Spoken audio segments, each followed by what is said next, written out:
Hello, everyone, and welcome. My name is Melanie Corsi, and I would like to thank you for joining us today for the third installment in the National Cancer Institute TUS-CPS Data User Webinar Series. Today's webinar is going to focus on linkages between the tobacco use supplement, or the TUS, and other CPS supplements. Just a couple of reminders and things that I want to go over before we get started today. First of all participants are on mute.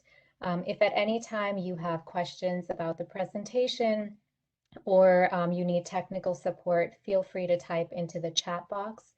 You may see another panel on your platform depending on how it's set up. Please ignore that panel and use the chat box only. For any technical support requests, we will try to get to them as soon as possible. Regarding questions about the material being presented, we will be saving them and fielding them during designated question breaks throughout the webinar. So thank you so much for your patience with that. We also have a closed captioning service available today, and I am dropping a link to that in the chat box. So if you need it, it's available. You can open that link in a separate window and follow along with the captions. The webinar today, it is being recorded. All of the materials, including the recording and the slides, as well as the transcript, will be posted online in approximately 3 weeks' time. Once they are available online, you will receive email notification on where and how you can access the materials. So we have two speakers joining us today. The first is Dr. Margaret Maggie Mayer. She is a Cancer Research Training Award Fellow with the National Cancer Institute Tobacco Control Research Branch. Also joining us today is Dr. Carolyn Reyes-Guzman, who is a Program Director with the NCI Tobacco Control Research Branch. So I want to thank them both for being here today, as well as other members of the NCI TUS-CPS team and our colleagues. So without further ado, I'm going to stop sharing and pass the screen on to you, Maggie. Okay, Maggie, you should have control in it. Whenever you're ready, please go ahead. All right. Can you see and hear me? Yes, to both. All right. Okay, I'm gonna leave my video off for the presentation itself, but I'll turn it back on again when we get to the end. So thank you everyone for joining us today to talk a little bit about linkages using TUS-CPS. As Melanie said, my name is Margaret Meyer. I am a Cancer Research Training Award Fellow here at NCI. In this portion of the webinar, I will be presenting a case study on planning and linking the tobacco use supplement to the current population survey, or TUS-CPS, to the American Time Use Survey, or ATUS. The goal here will be to provide an overview of the, oh, did I hear something? Okay. Maggie, I think, sorry. Yes, go ahead, Melanie. I was going to say the same thing, but go ahead. Oh, I just wanted to say you may need to change your display settings so we see a fuller screen. I've done this like 4 times. Not a problem. Yeah, the first one should change it. There you go. Perfect. Thank you. Okay. All right. Apologies for that. Okay. So yeah, so the goal here is really to present more of a roadmap than a research talk per se. So with that said up front, I'll give the standard disclaimer. The views and opinions expressed here are the presenters, and they do not necessarily represent the views, official policy, or position of the U.S. government, the U.S. Department of Health and Human Services, or any of its affiliated institutions or agencies. Okay, so first I'll start with some background on the current population survey, which is the parent survey for both TUS and ATUS. Some of this may be familiar to those who have used CPS or TUS before, but just so everyone's on the same page, there will be a decent amount of background here. So CPS is a monthly labor force survey that's conducted by the Census Bureau and about 56,000 interviewed households across the U.S.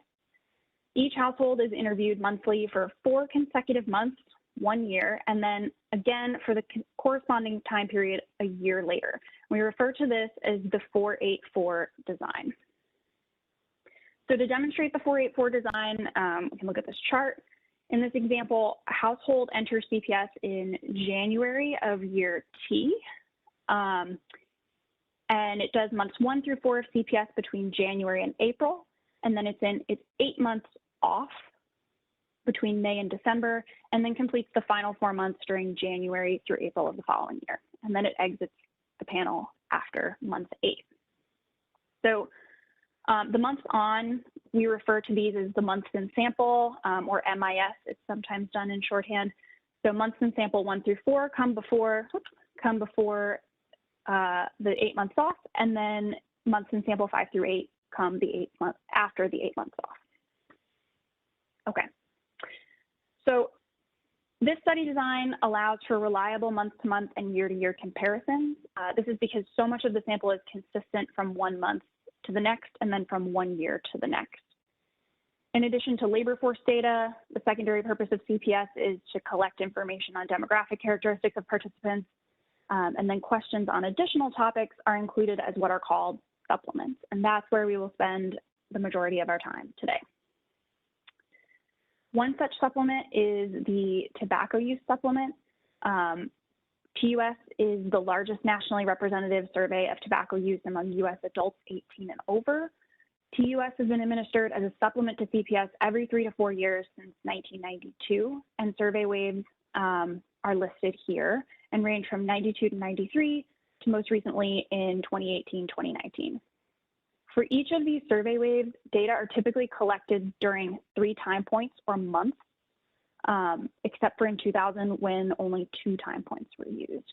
So this means that everyone who's in the CPS panel will be invited to take the TUS. So regardless of, again, that 484 design, doesn't matter what month and sample you are, you can be invited to take the TUS. And that is a fact that we'll just put in our back pocket for later. The TUS is not the only supplement. There are many other supplements, and that's a lot of what we want to talk about today. It's important to note here that these supplements, in addition to covering lots of different topics, they cover a lot of different time frames too. So as I said, TUS is administered every 3 to 4 years. The American Time Use Survey, which looks at how Americans spend their time, and is what I'll be talking about, is administered continuously because they want to see how time is spent across days of the week, weeks of the month, months of the year. The annual social and economic supplement, which Carolyn will talk about, is administered in March. The food security supplement is typically, I believe, administered in December. And then some of these other supplements are examples of things that either have been added later on or are discontinued and are no longer being offered. So just important to know that there's a lot of information out there that that can be linked to CPS because it has been administered as a supplement. And that brings us to the next point, which is, what do we mean when we say linkage? To address various research questions, data can be linked from 1 month of CPS to another. For example, if you want to track employment over time, it can be linked from a month of CPS to that month's supplement or supplements. In the case of TUS, we do this for you.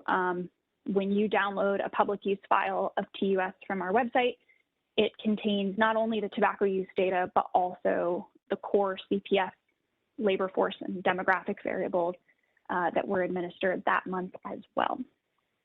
And then the third point here is that you can link from 1 month supplement to another month supplement using that month's CPS data. And that is where we will be spending the bulk of our time today. So when we say linkage, we're typically referring to the matching of a participant's TUS data to their record from another month's supplement. Specifically, in our cases, ATUS, and for Carolyn, ASEC. Okay, so into the case study here, again, this is meant to be more of a teaching example. What sorts of considerations you may want to think about if you are planning for a linkage using TUS and another supplement. So if we're linking TUS, which has a wealth of information about tobacco use, with another data set that contains time use data, we can think about how time is spent engaging in health behaviors and how that might differ across tobacco user groups.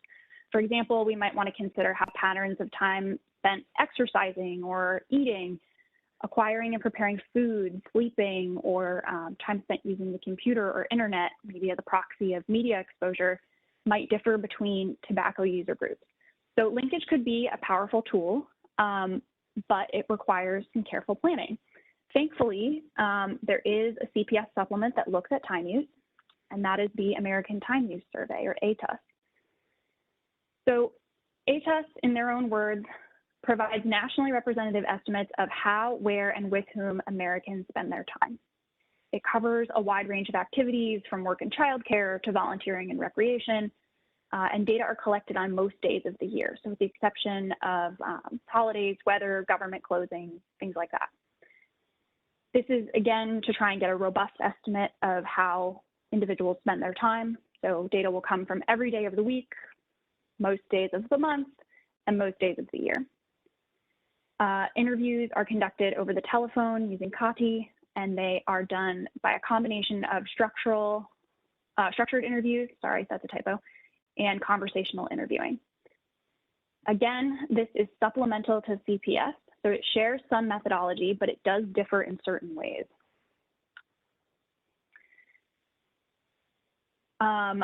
In terms of differences, CPS participants are eligible to be sampled for ATUS 2 to 5 months after leaving the CPS panel. So again, after they complete their 4 months on, 8 months on, off, and 4 months on again, they become eligible 2 months later for ATUS and remain there for 5 months post-completion.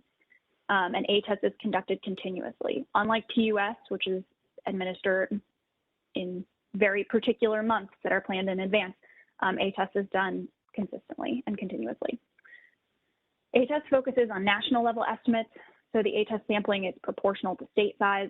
This is different from CPS and TUS, which are interested in getting state level estimates. One eligible person is selected for interview per sampled household.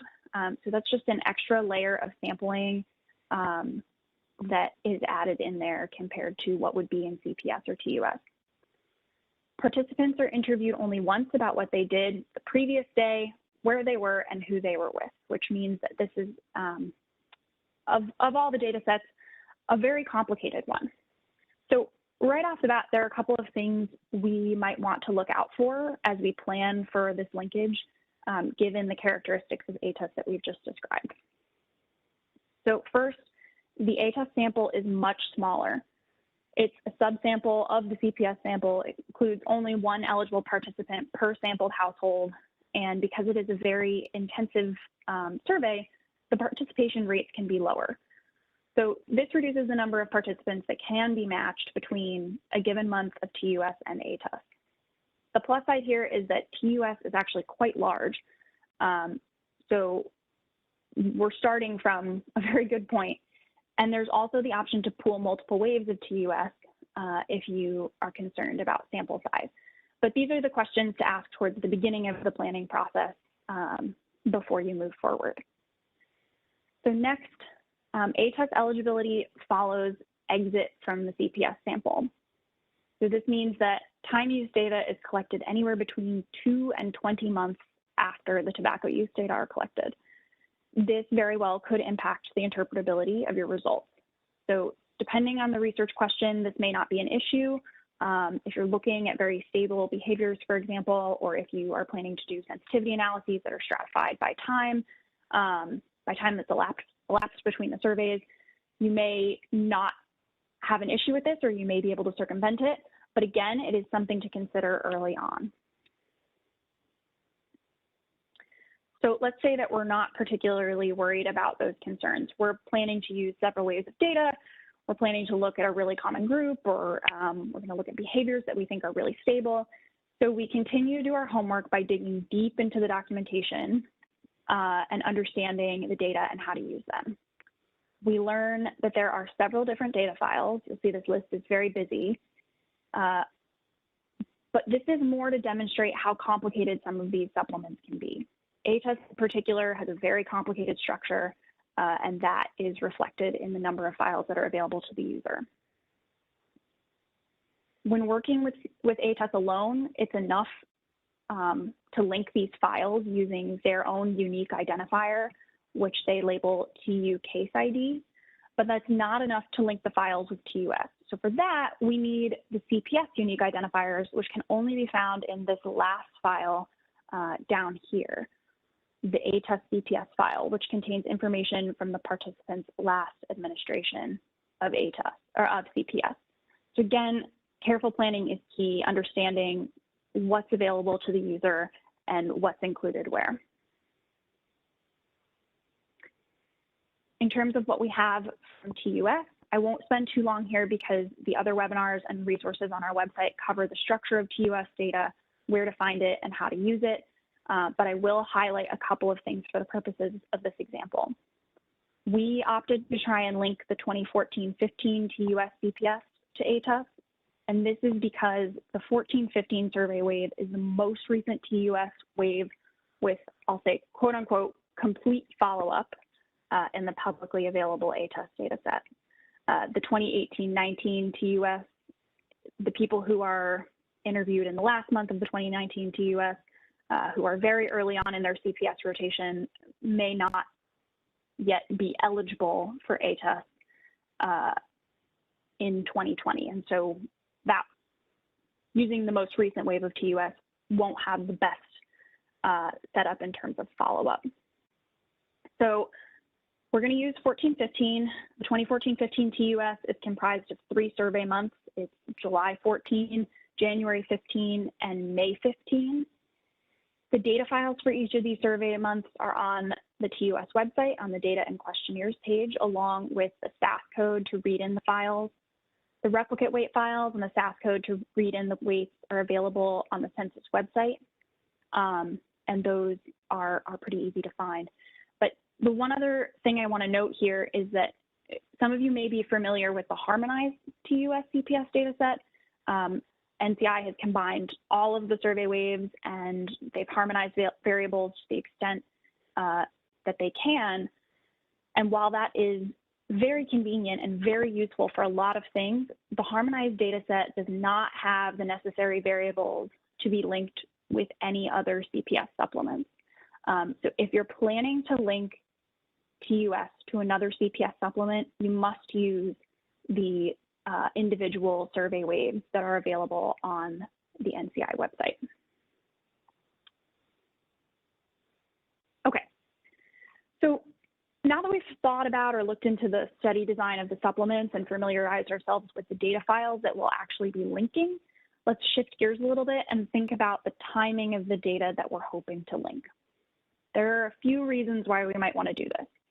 If we're using several waves of TUS, if we're using many variables, or if we're working from home during a pandemic and we're using the VPN and it's running slowly, not that that's ever happened to me, we may improve our runtime if we narrow down the ATUS files from 2003 to 2020, as they are available on the website, to something that's a little bit of a shorter range.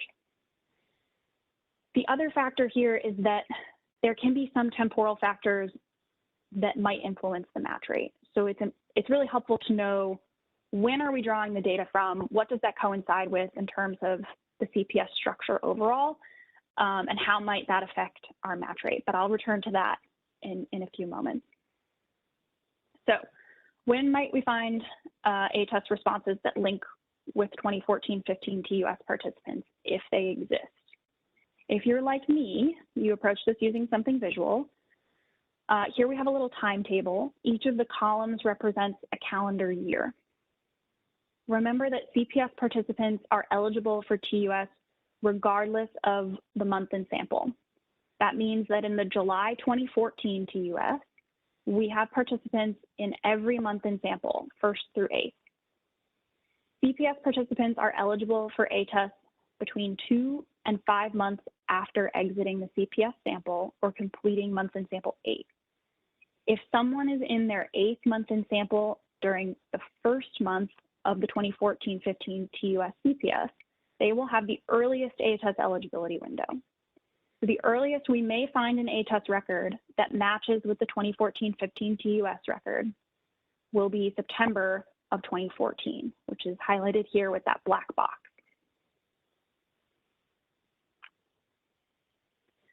So let's look at the other end of the range. The latest month of the 14-15 TUS-CPS is May 2015. Participants who are in their earliest CPS month in sample will be the last to become eligible for ATUS.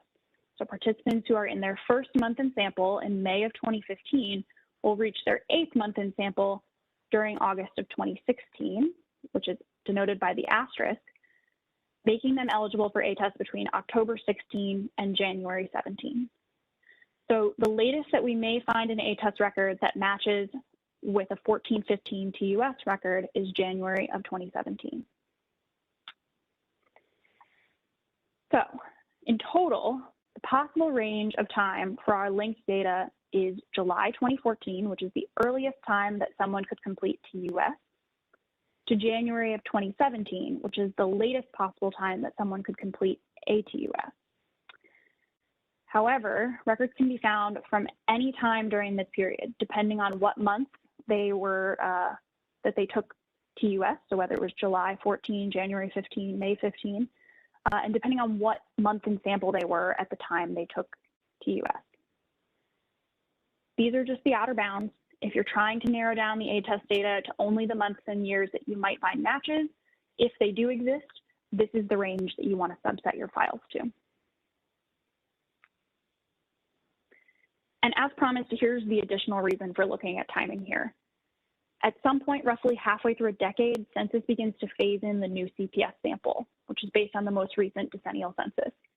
This means that some households are released from the sample before they complete all 8 surveys, and some households are added in the middle of their 484 rotation. Over 16 months, the sample is entirely replaced. This means that if you're trying to link data during this time frame, you may have lower match rates.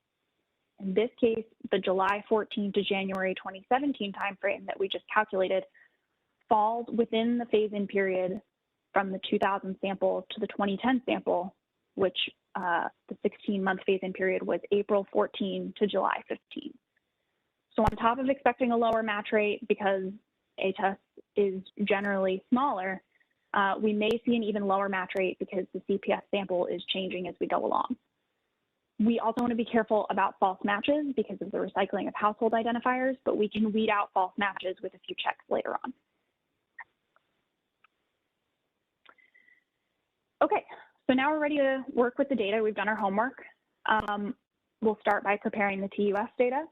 I'm not going to go too far into depth on this section. If you'd like to learn more about working with TUS data, including the adjustment of weights, you can check out, I believe it was the most recent SAS webinar with Todd Gibson. And there are also some resources on the TUS website. A couple of notes, so first we're going to merge the data with the replicate weights. We're going to subset the data sets by selecting only the TUS self-responding adult civilians, and we're going to keep only the necessary variables. This is going to improve runtime immensely. TUS is quite large. We're going to stack all of the survey waves. Now, again, the survey waves have the weights already. We're going to adjust the self-response survey and replicate weights, in this case dividing by 3 because we're using 3 months of data. So we'll get a weighted population size that matches the US population. And a couple of notes here. Pay attention to the variable names and the consistency across years. The consistency across years is really only necessary to worry about if you're using multiple waves of TUS data. I ran into this with a couple of variables when I was working on this with multiple waves of TUS data. So paying attention to how things change will save you some trouble in the long run. Also, it takes a lot of forethought to plan ahead and identify not only the variables that you need for analysis, but also what you'll need for linkage. But hopefully this example will help with the latter.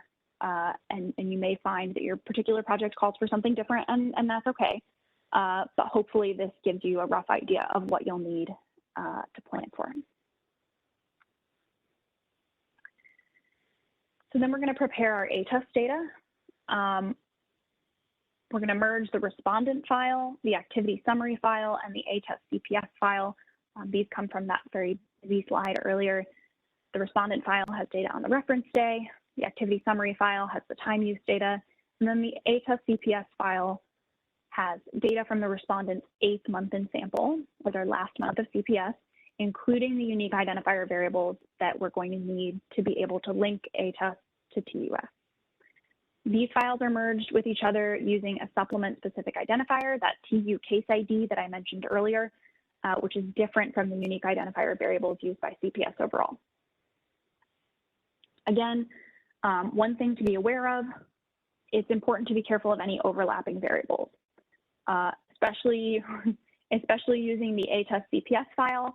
There are variables in that file that overlap in terms of name with what's in the TUS-CPS, and so paying attention to what those are and renaming them if you need to, dropping them if you don't need them, will be very helpful. And I'll get back to this in a minute, but demographic variables from the ATUS-CPS file and from the TUS-CPS file can be used to confirm the matches. So you'll want to keep those for later. You'll just want to make sure that you keep track of what they are. Okay, so final step in preparing the data for linkage, we're going to create a composite of unique identifier variables. To do this, we'll use HRH-HID and HRH-HID2, which are the unique household identifiers, and then PU line number, which is the person identifier. We're going to create a variable that I called link ID, but you could call whatever you want. And for each supplement and a SAS data step, I included the following code that, that showed the combination of these unique identifier variables. So then we're going to merge the data sets by the link ID. We're going to create an indicator variable to identify the cases that meet the following criteria. We want to have an exact age match, or we want the ATUS age to be no more than 2 years older than the TUS age. That's really the extent of what we could expect to see change in that 2 to 20 month time period. And then we want to see an exact match for sex and race. Finally, we're going to tabulate the percentage of TUS participants who have successfully been matched that meet the above criteria. And we're going to check the coverage across subgroups and reweight if necessary. Okay, so here we have some code for the match, linking the prepared TUS dataset with the prepared ATUS dataset by the link ID that we created a couple of slides ago. If a record is found in both datasets, then we'll want to check to see whether or not it's a false match or a true match. And this is where the renamed demographic variables come in handy. So any of these demographic variables that came from the ATUS file, I had appended them with an _A, so I knew which ones they were. And I'm looking to see whether or not we have an exact match on sex, an exact match on age, and then with a little window of wiggle room, or sorry, sex and race, and then a little window of wiggle room for age, just in case someone, could have a little time between their TUS and ATUS surveys. So then finally, we will create a flag to identify cases that successfully match. So there are records in both the TUS file and the ATUS file, and then their exact matches on sex, race, and close enough on age. And that included equals 1 is going to be our linked sample. From there, we can determine what percentage of cases were successfully linked, so included equals 1. We can run a quick proc freak for the included variable among TUS records. And we find that 12,531 records were successfully matched with an ATUS record, resulting in a match rate of 7.64%. Coverage here is very low, but as with many things, the benefit of using TUS is that there's a very large sample size to start with. So even with a 7.64% match rate, we're working with 12,531 records to analyze, which will support a lot of different analyses. Again, though, it will depend on the research question. So, so considering things in advance is helpful.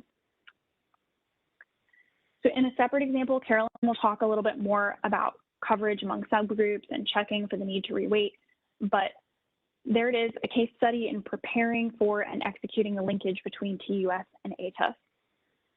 I'll reiterate that the goal here is not necessarily to make the case for this particular linkage, but to offer guidelines and considerations as sort of a roadmap for any potential linkages that may suit your research needs. I've tried to compile those considerations here, although every case will be different. Mostly they come down to this. Careful planning is key. When planning, researchers should think about the expected match rate and the subsequent sample size. Will this be enough to support the analyses that you're planning to do? Think about the timing of the supplements being linked. Will the timing affect the interpretability of the data?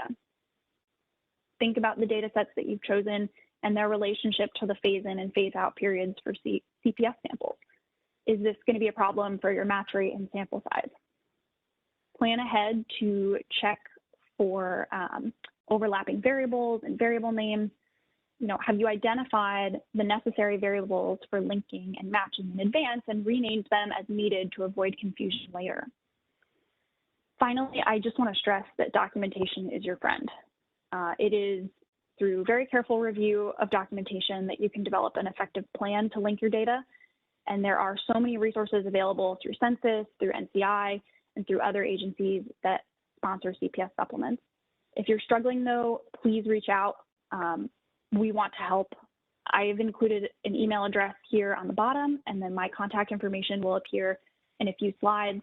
And my colleagues and I are really, really happy to troubleshoot and discuss any issues or questions that you may have about TUS or about linkages in general, because we do want to make sure that we are supporting the extramural research community in the best way that we can. So with that, I will thank my colleagues for their excellent work. And here is my contact information. And I will wrap up. Melanie, should take questions now or? Yes, I don't see any questions in the chat box as yet, but we can give everyone 2 minutes if they do have any questions. Again, please type them into the chat box.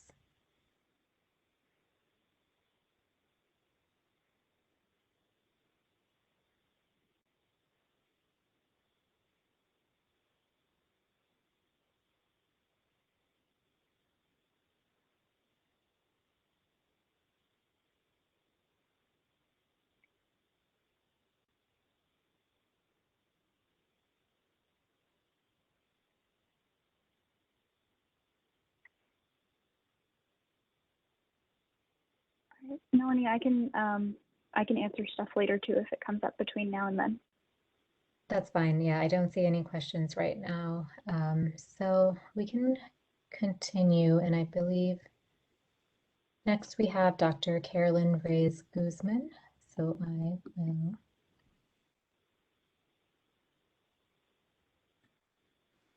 pass presenter privilege to you, Kristen, so you can go ahead and share your slides. Actually, Melanie, if you want to pass it on to me, that would be better. Thank you. Okay. Okay, great. Let me share my screen. Okay. All right. Thank you, Maggie, for an excellent presentation. That was, I think, really interesting and showing the challenges and intricacies of the American Time Use Survey, but the potential for really interesting research questions in this linkage of TUS to ATUS. So thank you for that. So I'm going to be talking about another example of a linkage. Can you all hear me okay? Sorry, I'm a little bit soft-spoken, but Melanie, can you hear me okay? Yes, we Okay, hear you great. clearly. Okay, wonderful. All right. So again, I'm going to be, good afternoon, everyone, and I'm going to be talking about the linkage of the TUS to the ASEC CPS supplement, as Maggie very nicely described all the different supplements. And again, my disclaimer, similar to Maggie's. And here's what I plan to cover. So I first want to walk you through how do TUS and ASEC fit in the context of CPS. I'm going to talk about the weighting issue with both TUS and ASEC. I'm going to walk you through the specifics with some SAS code on how to link the TUS and the ASEC supplements. And then I'm going to walk through an applied example of this linkage based on an analysis that I've been working on with collaborators from NCI and from CDC-OSH on smoking and vaping home rules and smoke-free policy attitudes among residents of multi-unit housing. So obviously the housing questions come from the ASEC, as you'll see soon. And just to also call out that if you have any questions, please feel free to type them into the chat box as I'm going through the presentation, and then Melanie will ask those questions at the end. Okay, so let's begin sort of with the basics of how TUS and ASEC fit within CPS. And so a very brief recap. I know Maggie talked about this quite a bit, but I just want to get us all on the same page again. So again, TUS is another CPS supplement. The survey is fielded every 3 to 4 years, and each cycle has 3 time points. And so, as Maggie mentioned, the TUS has the fielding in July of the first year, and then January and May of the second year. And here are some important things that I think you may have seen this slide in the previous webinar about the importance of TUS, but mainly to track tobacco control progress and assess long-term cross-sectional trends, look at tobacco-related health disparities, evaluate tobacco control programs, and gather some interesting data on national, state, and county level on many of these tobacco use patterns. So just to get you more familiar with ASEC, ASEC stands for the Annual Social and Economic Supplement of the CPS. It's also known as the March supplement, mainly because all data is gathered in the month of March. Some respondents do participate in ASEC during February and April, but most of the data is gathered in March. The universe of ASEC includes the civilian non-institutionalized US population and also members of the armed forces living off post or living with the families on post when there's at least one civilian adult living in the same household. Whereas the TUS only includes the civilian non-institutionalized US population, not any armed forces. So that distinction there. For ASEC, housing units are selected using a probability-based sample similar to CPS and TUS, and states, regions, and divisions in ASEC are identified in their entirety, and there's also some county level data for metropolitan areas, similar to what you can find in the TUS. One of the unique aspects of ASEC data is that it captures detailed employment information among persons aged 15 and over. So this little table is just meant to highlight some of the sampling design difference between the general CPS and ASEC. So the general CPS, again, as Maggie said, it's a monthly sample. It's approximately 60,000 occupied households each month, whereas the ASEC has about 98,000 households, and it does include an oversample of Hispanic households. The general CPS design is a multi-stage stratified sample, again, following the 484 panel design, whereas the ASEC, it's also a multi-stage sample of housing units, but it has a hierarchical file structure with 3 record types of household, family, and person. The CPS, by having the monthly survey, it allows for a constant replenishment of the sample with that panel design without excessive respondent burden.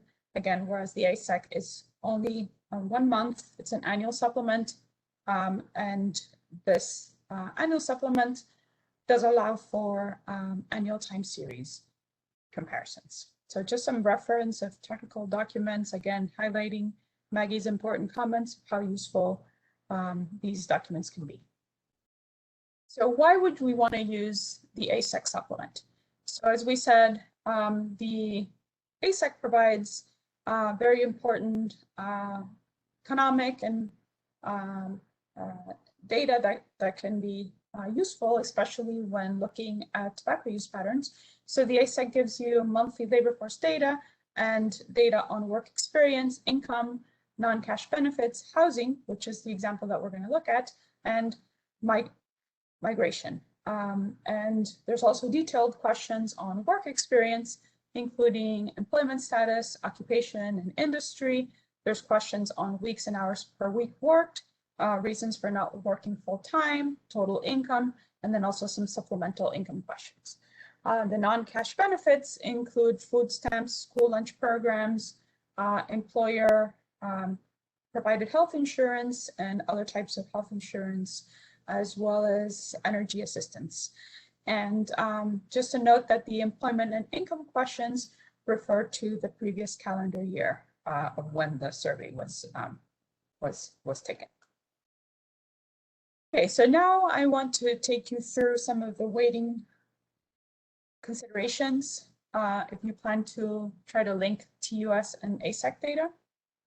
So briefly want to talk about, I think you've heard quite a bit about the TUS survey data and with respect to weighting and replicate weights, but I want to highlight some components of ASEC.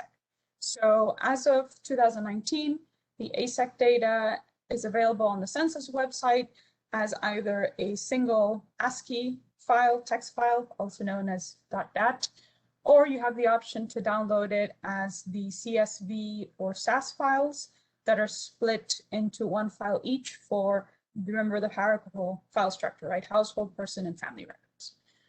ASEC weights account for the file structure. There's a supplemental household weight, a supplemental family weight, and a supplemental person weight. And so the final weight is used to provide population-based estimates for the various items covered in the monthly CPS, but there are differences in the questionnaire, the sample, and the data uses for the CPS ASEC supplement that are factored into the calculation of the ASECs.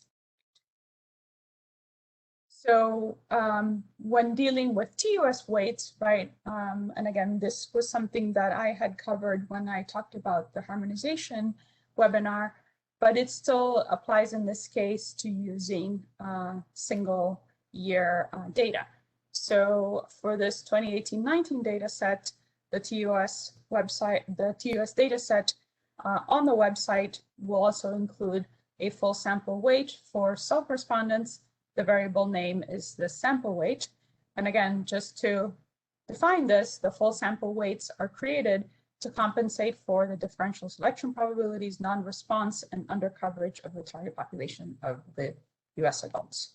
But there's also a second type of weights in TUS that we have to think about depending on the analysis, the research question that you're interested in, and these are the replicate weights. And so these can accommodate various types of the analysis that you may want to carry out, and they're created to more accurately estimate standard errors by accounting for the complex survey design. And I've included a hyperlink to the technical document for 2018-19, the user guide on how to use the replicate weights. So reminder here that for this example that I'm going to be talking about, which is using the TUS 2018-19 data, there's 160 replicate weights. You may recall from the harmonization webinar that I had talked about, prior years have a smaller number of replicate weights that have changed over time. But if for the more recent TUS data, you have to use the 160 replicate weights. And so to run the analyses, you first need to merge the TUS respondents, the survey data basically, with their corresponding replicate weights by the ID variable that I'm going to show you shortly. And so this ID variable, similar to what Maggie discussed, it's unique within the survey year and the survey month. And so I've called out the specific slides that I will cover on this. And we will show, that there's a similar ID variable that needs to be created for the replicate weights. And then we combine the survey data with the replicate weights by the ID, which also factors in survey year and survey month, right? But the next question is, do we need to use the ASEC weights? And the answer to that, I think, depends on your research question. And I'm here pointing again to what Maggie talked about. The factor to determine that question should be what you, as the investigator, can find in terms of the overlap, right? And so here I'm going to talk about, with the considerations in mind that I've made for the analysis that I'm going to show you, I had to examine what the proportion of overlap was between the TUS and the ASEC with respect to the core general CPS variables. As Maggie showed also, these were sort of the key demographic variables of gender, age, and race, right? And so the consideration then is, depending on, back to the point of depends on your research question, if the proportion of matching in the TUS-ASEC samples is questionable, meaning that the overlap proportion is quite small, and you think that might be a problem for your research question, then users should recalculate a new weight based on using both the TUS and the ASEC weights. And that could be a more complicated process that I'm not going to go into. And there's also the consideration of whether you would need to readjust any replicate weights. But my goal for today is to keep things simpler. And so I'm going to be talking about shortly what happens when the overlap in the linkage is actually quite good.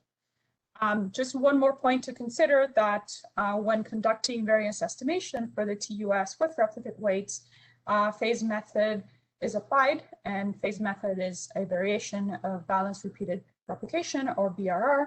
So depending on which software program you're using, if you are using SAS, then your phase adjustment factor should be set to 0.75. If you're using Sudan, it should be set to 60. Okay, so now I'm going to walk through in detail, step by step, how to actually link the TUS with ASEC. I'm going to talk about it first, and then I'm going to show you in SAS how I actually did that. So again, back to the assumption that I'm making with what the example I'm going to present to you is that in the case of the research question that I was interested in, right, these were tobacco use questions within the TUS with respect to the housing questions in the ASEC. And so the first step for me was to examine the proportion of the overlap sample between TUS and ASEC on the key demographic variables that I just talked about to determine whether the weight recalculation was warranted. So these are the steps that I followed in order to get to that decision, right?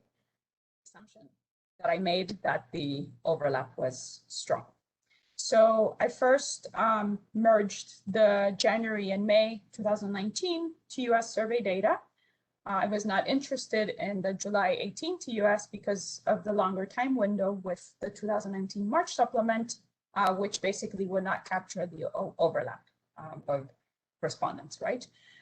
Then merging the January and May 2019 survey data to the replicate weight files, combining, right, those survey data to the replicate weights. The next step was to gather the ASEC data, download it from the census website, and merge the household and person files for ASEC using the whole household ID variable. Then following that, merging the ASEC and the TUS files. And then, as Maggie showed, also creating the set of match variables, right, using the demographic variables that were the most critical, gender, age, and race, for both TUS and ASEC to examine what the overlap proportion of those samples was. And then finally, once I took a look at those results, I created a matched data set with the final data steps that I was interested in my analysis, that of course, those will be specific to the investigator, right? So let's kind of begin with step one, as I've highlighted that on the top right. So this is the step one that that I showed you on the previous slide of, first, we want to link the two TUS time points, the survey data, right? So we begin at the very top line, and sorry, this is a bit more in the weeds, so I'll try to walk through this slowly. The first line are just some SAS options that you can include so as not to get error message with formats and, how long you want your page to be and so on. The proc format is just to apply a format to the age variable within TUS. But importantly, you need to obviously change the library name TUS data to whatever path it is that you are downloading the TUS data to. Obviously, that's my highlight footnote here at the bottom. Before you even begin to run this step, you need to download and read in, meaning in SAS, click on the programs, right, to run the January and May 2019 TUS data, as well as which you can download. So once you have the TUS survey data saved to whatever path you're going to store it under, right? You're running that library name. You're also adding a call out to the ASEC data that you will also download from the Census Bureau, which I've included that link further down on a subsequent slide. And so then your first step really is to combine, to stack, right, the January and May TUS data, and to subset the records to only the adult civilians who are self-respondents, right? We're not interested in proxy responses here, and to add certain criteria that you're only interested in the IDs for those who have the overlap data. So that's what the next few lines here are going to do. They're going to match it with the March data in ASEC. And the last line here is going to be the ID that is a concatenation of these other ID variables plus survey year and survey month, okay? And so once we've run this step, we can now sort our TUS survey data before we move on to the next step. And I've just highlighted a couple of variables that you'll see coming back on the next slide. Okay, so now we have also downloaded, right, previously the replicate weights for 2019 January and 2019 May. And so you are just pointing wherever you're saving them. They should be this Jan 19 srrep.dat and same for May, right? And this macro here is just going to run that data and input sort of the right column headers to make sure that your data is correct, right? And once we run this macro, we end up with two temporary data sets for January and May 2019, which we can then stack in this next data step here.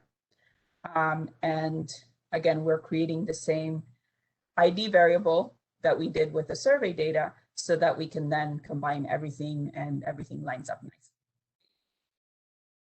So this is now what we're doing. We are linking the TUS survey data, TUS-CPS 19, with the replicate weights 19, right? And this proc freak here will just give us a nice table to be sure that we don't have any missing records of TUS versus replicate weights.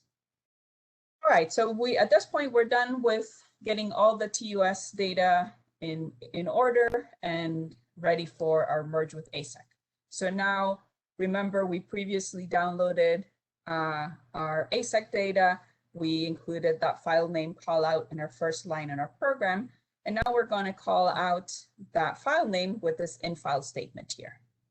And the input statements are just basically going to assign all the variable names to the right column positions. Just a note here that I used for simplicity, I ended up using the ASCII text data.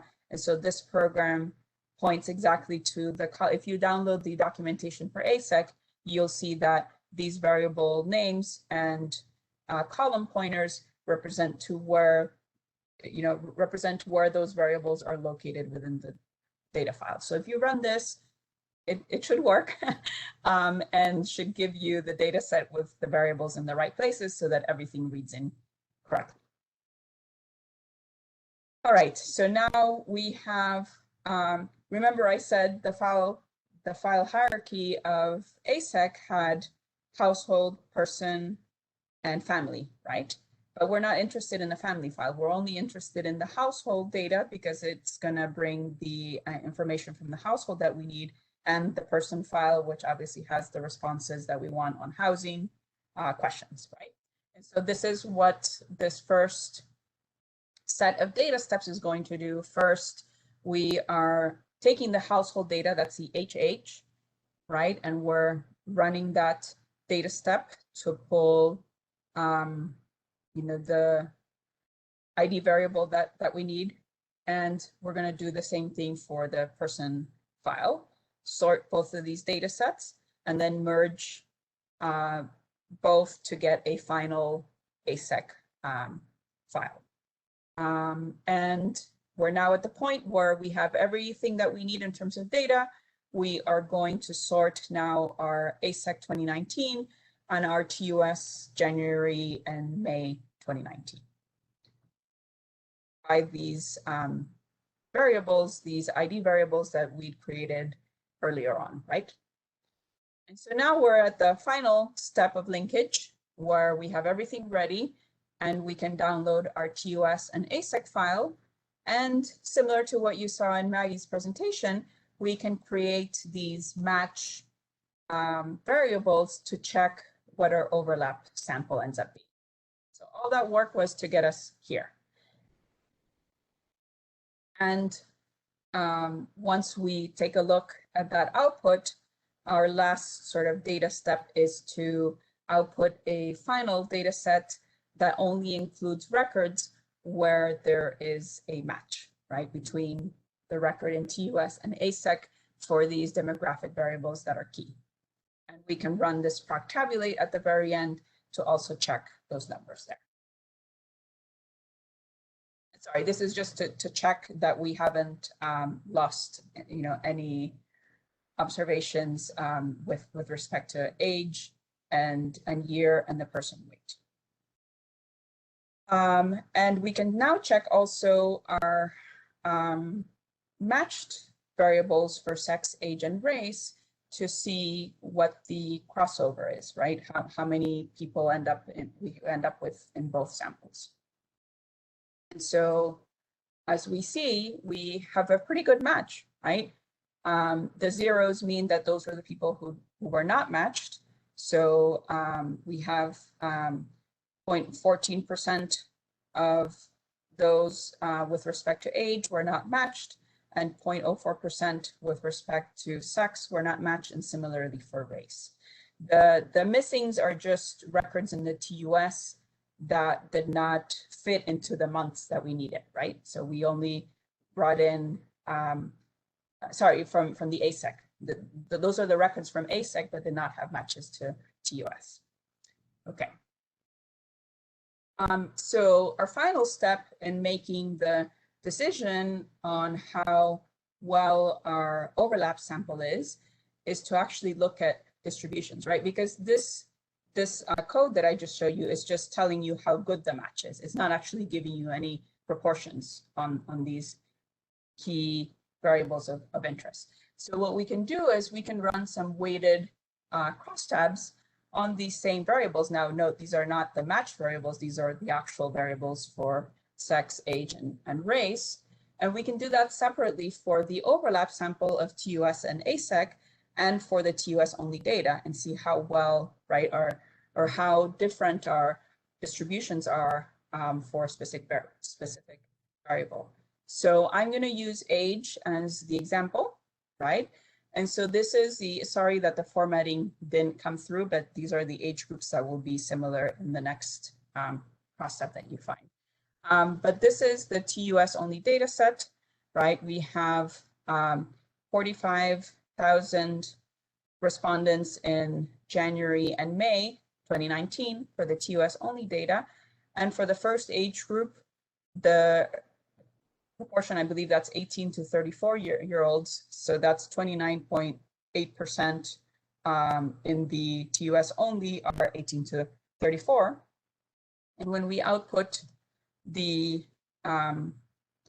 same variable for the merged data set, right, our sample size has dropped to about 41,000, and that's because there's people in the overlap sample that didn't have tobacco use data, right, from the TUS only with ASEC. But in terms of our matched sample, the distribution still looks, the weighted distribution still looks good, right? The previous version was 29.8. This one is 28.4. So still pretty good, pretty close numbers. And so that gives us confidence that we're making our correct assumption, all this to say that we can use only the TUS weights. That's the whole reason of doing these checks, to give us validation that we don't have to run off and do a whole weight recalculation for TUS and ASEC, because we are confident that there's enough overlap between TUS and ASEC that we can just use the weight from TUS, since those are our main variables of interest. Okay, so I hope this is clear, that the intent of doing all this work is to really check whether we can make a correct assumption in our need to not have to create a new recalculated weight using the two supplements that we're interested in. Okay, so finally, I'm going to walk you through the applied example that I wanted to showcase. This is based on some data that we are about to submit for publication. So these results are not published yet, but hopefully will soon be. And so this is a project that was looking at TUS questions on smoking and vaping home rules and smoke-free policy attitudes among residents of multi-unit housing versus single-unit housing. And so once again, this was a linkage of the 2019 ASEC public use ASCII data set to the January and May TUS files. And so here, what I just wanted to highlight of note was that in the first set of columns on current smoking among multi-unit housing, we found that current smokers, there were about 67% of current smokers who lived in privately rented multi-unit housing, 17.6% who lived in privately owned multi-unit housing, and 15.5% who lived in public multi-unit housing. And you can compare that across other smoking status groups and also among residents of single unit housing. This figure here is showing some results with respect to housing tenure. Remember, the housing tenure question was whether they live in public housing, in public and in private rented, or in private owned, right? That's the housing tenure question. And so the two segments I want to highlight with respect to multi-unit housing.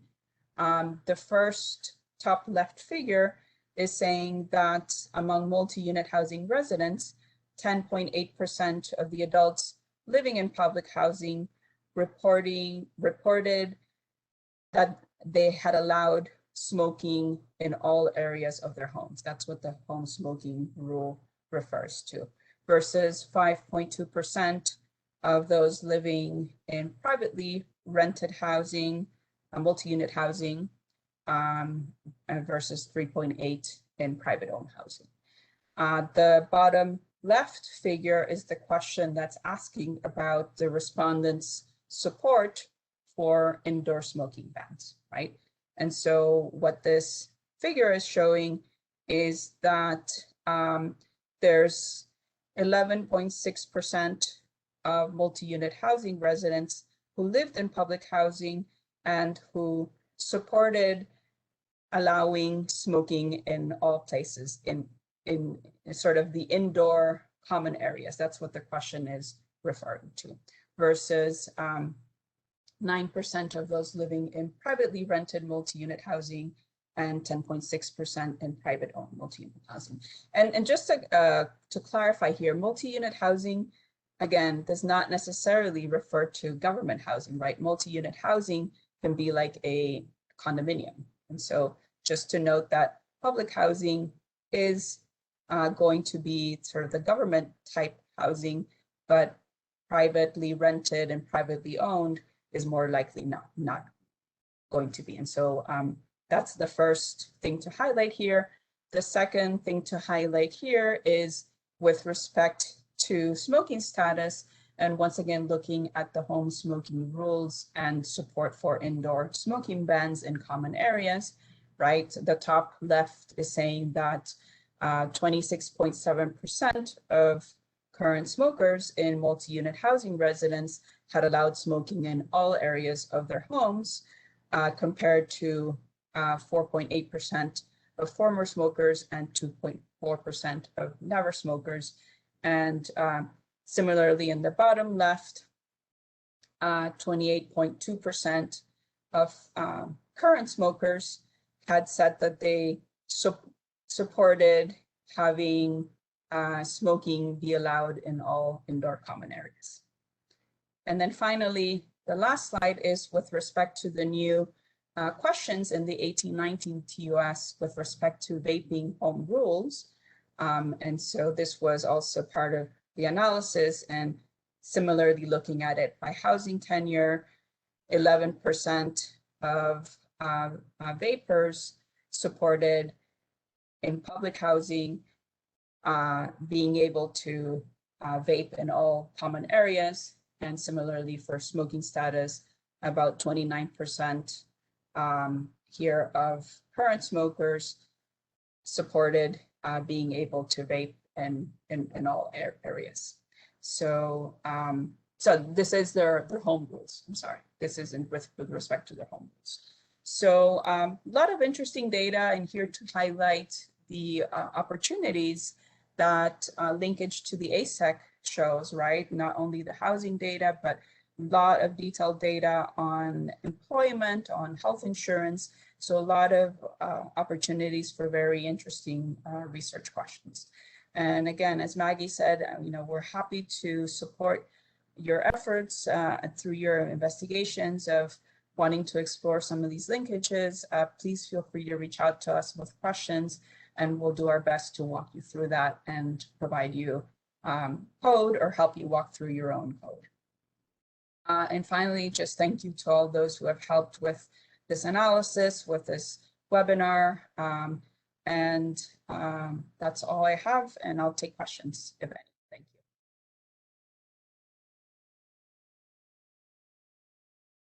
There are no questions as yet, but again, I want to encourage anyone who does have questions to type them into the chat box.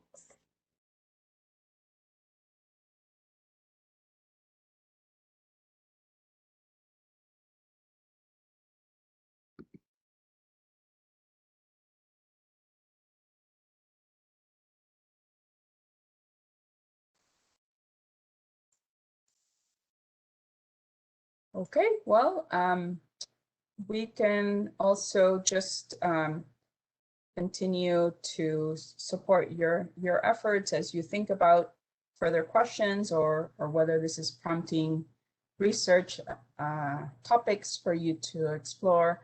We can wait a couple more minutes to see if there are any more questions coming in. But we hope this has been helpful in triggering interest in other linkages with TUS. And I also wanted to offer for anyone who is interested in being unmuted, if that's easier for you than typing in the chat box. If you go to the participants panel, there should be an icon on the bottom right to raise your hand. If you do that, I can unmute you if you wish to ask your question.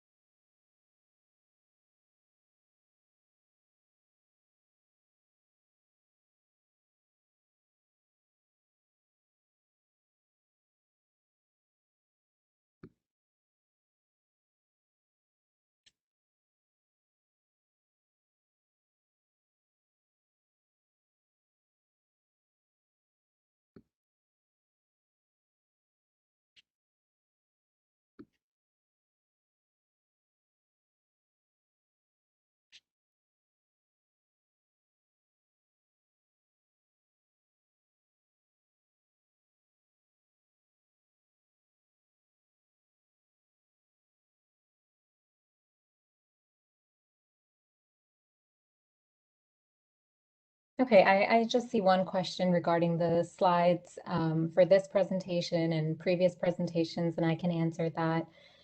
So the slides are available online for for webinar 1, and for the second webinar in the series, we will be posting them online shortly as well. Once the materials are available for this third webinar that we just conducted today, we will be emailing everyone with a link so you can access those materials. Okay, I don't see any other questions or any raised hands, so I think we will go ahead and wrap up. Thank you to everyone for joining us today. Thank you for your participation. We'd love to hear more from you about your experience with this webinar series and with this specific webinar. I'm going to share a link in the chat box to a feedback survey. It's a very brief survey. We'd appreciate if you would fill it out and let us know what you think so that we can improve future webinars for you. If you do have any questions regarding today's presentation or about the TUS in general, please visit our website. The link is here. We also have a newsletter, an email newsletter, and you can sign up for that. That link is here as well for the email subscription. And if you have any questions for our team members, for Maggie or Carolyn who presented today, or for any other team members, please email us at the email address on the bottom. All right, once again, thank you everyone, and have a good rest of your day. Thank you.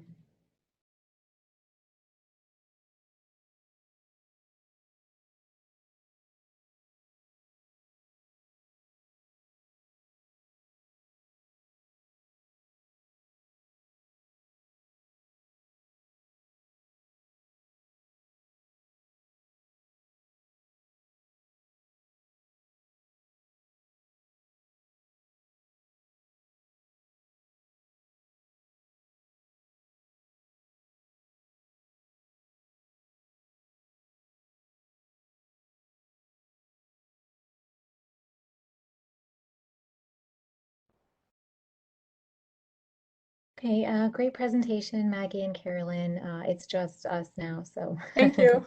That was detailed, but I hope it wasn't too boring. That was terrific. Now I have to actually go through and look at all of it.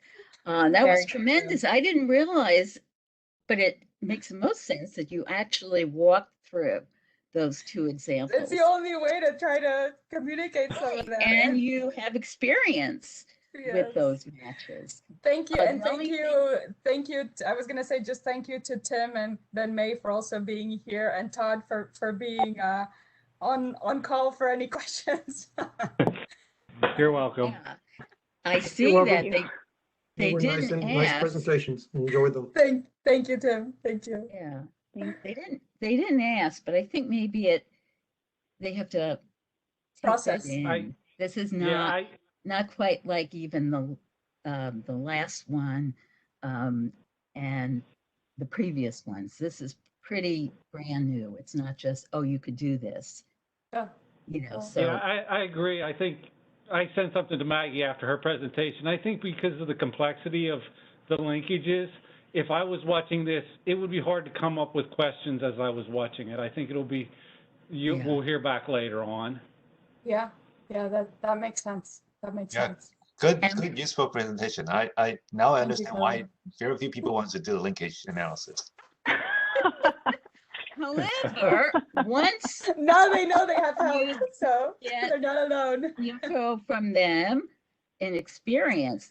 One other thing I wanted to say, but obviously you didn't get questions in general, but when they come back, if they do ask about the reweight, actually the reweight, if it's a simple thing like, 1 month or 2 months of TUS and 1 month of, say, the March supplement or what. In my view, I tend to think of TUS because I'm more, understanding that. So if you take the simple thing, I don't know about ASEC where you've got millions of different months and what, but in this simple situation, you know how you showed the age breakdown?